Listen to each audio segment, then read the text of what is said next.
तर आजचा टॉपिक आहे, काय टॉपिक आहे आजचा? Gravitational potential energy. बघा आता what is mean by potential energy? The energy store in the object because of it position और स्टेट. 9th शिकले ना पोटेन्शियल एनर्जी, कायनेटिक एनर्जी शिकले ना. हा, तर एक अशी एनर्जी असते की जी की तिच्या पोझिशनमुळे किंवा तिच्या स्टेटमुळे होल्ड केलेली असते. कन्सिडर करा की ही जी सर्कल आहे ही एक प्रकारचा टँक आहे, एक प्रकारची टाकी आहे फिल विथ वॉटर. तर ती एका पर्टिक्युलर हाईट वरती आहे. ठीक आहे, त्या पर्टिक्युलर हाईट वरतून जर का त्या पाण्याचं आवरण काढून टाकलं, त्या पाण्याच्या टँकला काढून टाकलं, तर ते पाणी कुठे पडेल? खाली पडेल. आणि ती कशामुळे पडेल? एक तर ग्रॅव्हिटेशनल फोर्समुळे पडेल आणि सेकंड थिंग त्याच्या पोटेन्शियल एनर्जीमुळे पडेल. बरोबर आहे. मग आता इथे सांगण्याचा मुद्दा हा की एक अशी एनर्जी जी की तिच्या पोझिशनमुळे स्टोअर केली जाते तिला म्हणतात ग्रॅव्हिटेशनल पोटेन्शियल एनर्जी. मग सर आता ही एनर्जी ग्रॅव्हिटेशनशी कशी रिलेटेड आहे? आता ग्रॅव्हिटेशन काय करतं? कुठल्या पण ऑब्जेक्टला काय करतं? तिच्याकडं अट्रॅक्ट करतं किंवा तिला पुल करतं. एक पुल प्रकारचा फोर्स आहे. तर मग एका पर्टिक्युलर पोझिशनला गेल्यानंतर ग्रॅव्हिटेशनमुळे येणारी एखादी गोष्ट खाली काय येत नाही, जसं की सॅटेलाइट झालं, मून झालं. बरोबर आहे. ती गोष्ट डायरेक्ट सरफेस वरती काय येत नाही. ह्या गोष्टीचं उत्तर आपल्याला ग्रॅव्हिटेशनल पोटेन्शियल एनर्जी मध्ये बघायचं आहे. समजतंय? ओके. आता मला एक गोष्ट सांगा, potential energy is the energy store in the object because of it position or it state is called as potential energy. इथपर्यंत गोष्टी क्लिअर आहे? पोटेन्शियल एनर्जी काय इथपर्यंत तुम्हाला समजलेलं आहे? ठीक आहे. आता what is the formula for potential energy? बघितलं होतं तुम्ही 9th ला. काय फॉर्म्युला पोटेन्शियल एनर्जीचा? Potential energy is equal to mgh. आता याच्यामध्ये m काय? मास. g काय? Acceleration due to gravity. Acceleration due to gravity.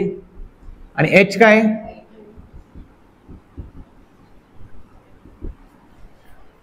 इथपर्यंत क्लिअर आहे? ठीक आहे. याचा अर्थ असा की पोटेन्शियल एनर्जी जी आहे ती डायरेक्टली प्रोपोर्शनल आहे मासला. ही झाली पहिलं. सेकंड काय? Potential energy is directly proportional to the g. आणि थर्ड काय? Potential energy is directly proportional to height.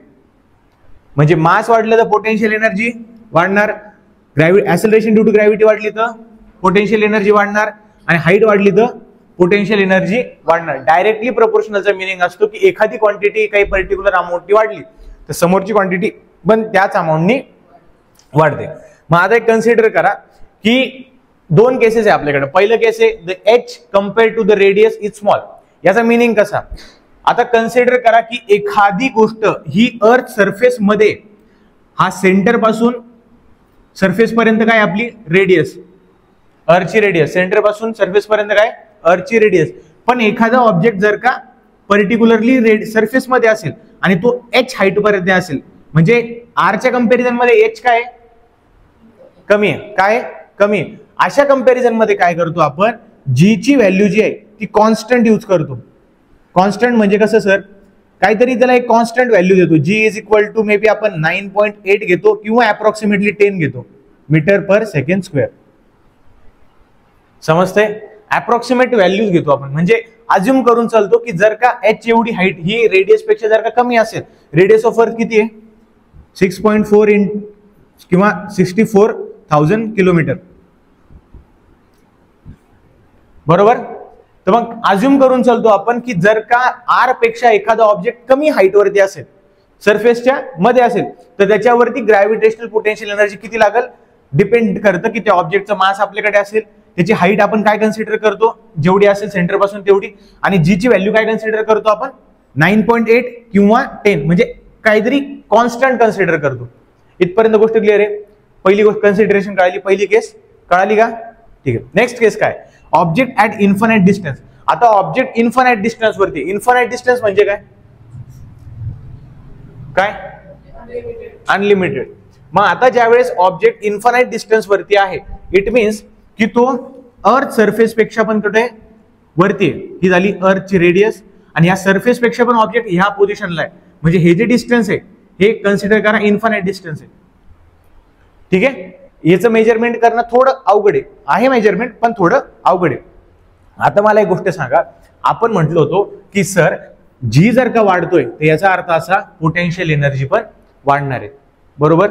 Acceleration वाढते, हाईट वाढते, तर पोटेन्शियल एनर्जी पण काय होणार आहे, वाढणार आहे. पण ह्या कंडिशन मध्ये पोटेन्शियल एनर्जी काय असेल, ह्या कंडिशन मध्ये आपण पोटेन्शियल एनर्जी आपण 0 कन्सिडर करतो. किती कन्सिडर करतो, 0. सर 0 का कन्सिडर करतो, कारण की जसं जसं आपण वरती चाललो तसं तसं जी ची व्हॅल्यू काय होणार आहे, कमी होणार आहे. कारण की जी चा फॅक्टर कसा डिपेंडेंट आहे, g is inversely proportional to the r square.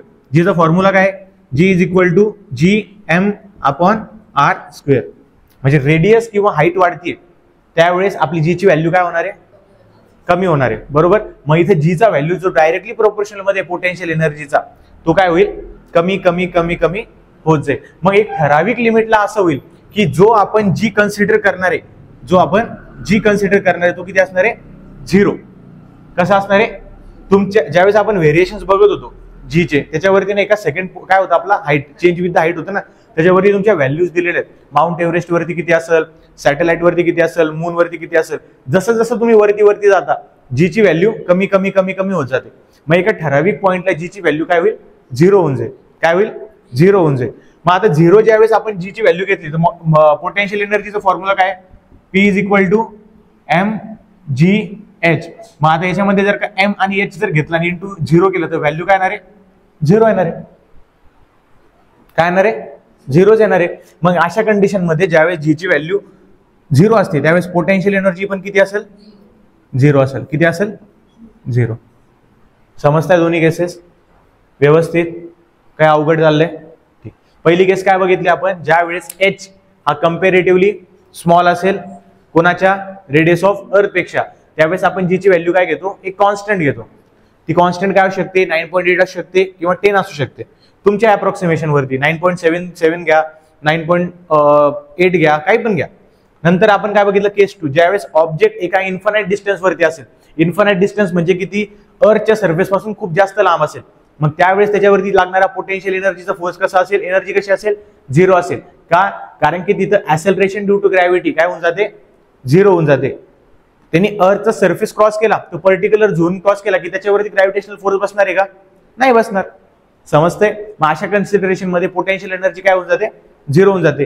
And that is the major reason, किंवा हे कारण आहे की ज्यावेळेस सॅटेलाइट किंवा ऑर्बिट्स व ते रिव्हॉल्व करतात त्यावेळेस त्या सरफेस वरती येऊन पडत नाही. समजते, कळतंय. ठीक आहे, लिहून घ्या. याच्यानंतर लगेच इस्केप व्हेलॉसिटी घेऊ. हाईट, हाईट आहे त्या ऑब्जेक्टची हाईट. आता बेसिकली पोटेन्शियल, ग्रॅव्हिटेशनल पोटेन्शियल एनर्जीचा आपण एक फॉर्म्युला डिराईव्ह केला होता. When an object is at height of h from the surface of the earth, its potential energy will be minus g mm upon r plus h. आता sir इथं r चा square का नाही घेतला, simply हे एक इंटिग्रेशन आहे. Integration from मध्ये त्याचा स्क्वेअर आपण कट करून टाकतो.